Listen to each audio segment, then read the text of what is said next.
Many people struggle with unwanted sexual thoughts. These thoughts can be intrusive and distracting. Sometimes they lead to compulsive behaviors like excessive pornography use or masturbation. This can be a sign of hypersexuality, a condition where an individual experiences an overwhelming preoccupation with sexual fantasies, urges, or behaviors. The consequences of hypersexuality can be serious.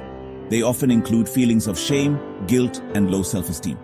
Relationships can suffer, and work or academic performance can decline. It is important to remember that you are not alone in this struggle and that effective help is available. Many find solace and guidance in spiritual traditions like Buddhism. Buddhist teachings offer practical wisdom for understanding the mind and managing challenging emotions and desires. There is a Zen story about a young man who was deeply troubled by persistent sexual thoughts. He sought the advice of a wise Zen master, hoping to find a way to eliminate these thoughts completely. "Master," he pleaded, "my mind is constantly bombarded with lustful thoughts. I feel like I am losing control. Please, teach me how to get rid of them." The master listened patiently to the young man's concerns. He understood the frustration and shame that often accompany these types of struggles. Instead of offering a quick solution, the master invited the young man on a journey of self-discovery. He knew that true peace came not from suppressing thoughts, but from understanding their nature. The Zen master began by teaching the young man about the nature of the mind. He explained that understanding the mind is the first step towards inner peace and enlightenment. "Your mind is like a flowing river," he explained. "It is constantly moving, always changing, never still. Thoughts, like leaves on the water, will naturally arise and pass away. They come and go, just as the seasons change. Don't try to stop them, simply observe them without judgment. Let them flow naturally, without interference." This is the core of mindfulness, a central tenet of Buddhist practice. Mindfulness teaches us to be present, to be aware of our thoughts and feelings without becoming attached to them. It involves paying attention to the present moment without resistance. By doing so, we can find a sense of calm and clarity.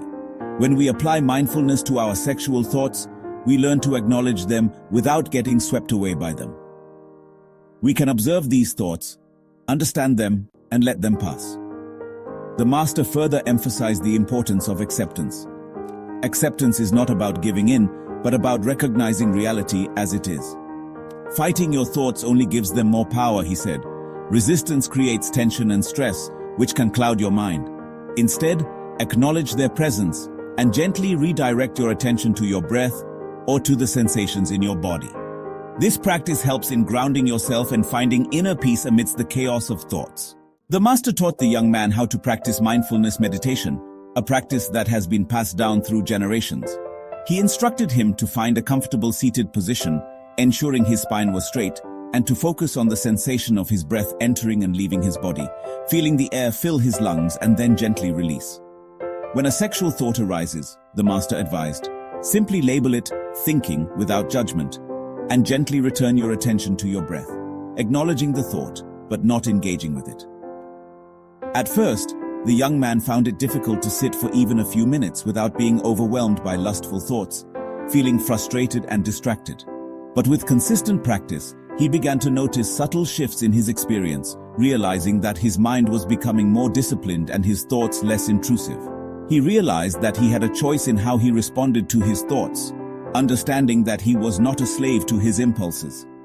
Mindfulness allowed him to create a space between himself and his thoughts, a buffer that gave him the power to choose his reactions. And in that space, he discovered a sense of peace and clarity he had never known before. A profound tranquility that transformed his understanding of himself and the world around him. The Zen master also emphasized the importance of cultivating compassion, both for oneself and for others. When you experience lust or desire, he said, remember that all beings long for happiness and freedom from suffering. He encouraged the young man to consider the harmful effects of objectifying others and to cultivate loving kindness and respect in all his interactions.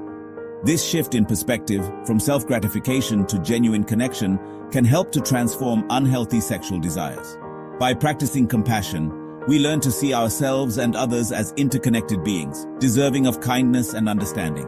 This perspective shift can be profoundly healing, especially when dealing with shame and guilt. The Zen master's teachings did not magically eliminate the young man's sexual thoughts. These thoughts, persistent and often overwhelming, had been a source of great distress for him. However, they gave him the tools to relate to them in a new way. Instead of fighting or suppressing these thoughts, he learned to acknowledge their presence without judgment. He learned to observe his thoughts with acceptance and to redirect his attention to the present moment. This practice of mindfulness allowed him to create a space between his thoughts and his reactions. Gradually, the intensity and frequency of his intrusive thoughts diminished. The young man found that by not giving these thoughts power, they began to lose their grip on his mind. More importantly, he discovered a sense of inner peace and self-mastery that had previously eluded him. This newfound tranquility was not just a fleeting moment, but a lasting state of being. The story of the young man and the Zen master offers valuable lessons for anyone struggling with hypersexuality or unwanted sexual thoughts. It shows that through patience and practice, we can change our relationship with our thoughts. It reminds us that true freedom comes not from suppressing or eliminating our thoughts, but from understanding their nature and learning to relate to them with wisdom and compassion. This approach can transform our inner turmoil into a source of strength.